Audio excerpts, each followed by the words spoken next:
미국에서 한미일 안보실장 회의가 열린 가운데 중국에서도 한중 외교장관이 만나 양국 현안을 논의하고 있습니다.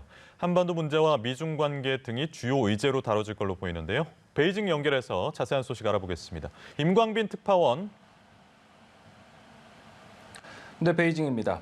회담이 어떻게 진행되고 있습니까? 네, 회담은 이곳 시간으로 오전 11시 반쯤, 우리 시간으로는 12시 반쯤 시작이 됐습니다. 정의용 외교장관을 맞이하기 위해 중국 왕이 외교부장은 회담 시작 20분 전쯤 미리 회담장에 도착을 했고요. 밝은 표정으로 팔꿈치 인사를 나눈 두 장관은 곧장 소수 인원만 참여하는 회담을 시작했습니다. 당초 30분 안팎으로 예정돼 있던 소수회담은 1시간 반 가까이 진행이 됐습니다. 한중 외교장관 회담이 열리기 직전 미국에서 한미일 안보실장 회의가 진행된 만큼 애초 예정한 시간보다 회담이 길어질 수 있다는 전망이 나왔었는데요. 생각보다 많이 길어졌습니다. 곧이어 오찬과 함께 확대 회담을 시작했는데요.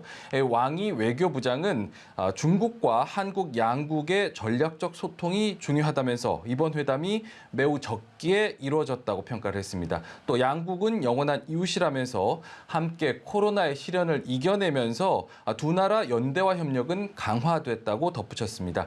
한반도 문제와 관련해서는요, 한국과 함께 한반도 문제를 정치적으로 해결하기 위한 프로세스를 추진하겠다고 밝혔습니다.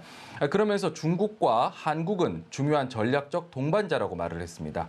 이에 대해서 정 장관도 한국과 중국은 한반도의 완전한 비핵화라는 공동의 목표를 가졌다라고 답을 했습니다.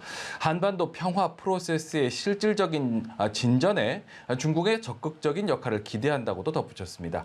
앞서 말씀드린 대로 공교롭게도 불과 몇 시간 전 미국에서는 한미일 안보실장 회의가 열렸습니다. 한미일 3국 안보실장은 북한의 비핵화를 위한 협력과 안보리 대북 제재 결의안의 완전한 이행 필요성을 합의했다고 밝혔는데요. 자유롭고 열린 인도태평양 구상 실현 대책 등에 대해서도 논의했다고 설명했습니다. 비공개로 진행되고 있는 한중 외교장관 회담에서도 한미일 3국 안보실장 회의 결과에 대한 논의가 집중적으로 이루어지고 있을 것으로 보이는데요. 중국도 유엔 안보리의 대북 제재에 동참하면서도 북한을 더 옥죄지는 말라는 입장을 밝혀온 만큼 앞서 한미일 안보실장 회의 결과와 입장차가 분명합니다. 또한 인도태평양 구상에 대한 3국의 합의 내용 역시 중국의 이해관계와 충돌하는 부분이 있는데요. 안 그래도 미국과 중국이 국제사회에서 우호 세력을 규합하기 위한 치열한 외교전을 벌이는 상황이라서 우리로서는 이래저래 부담이 적지 않은 상황입니다.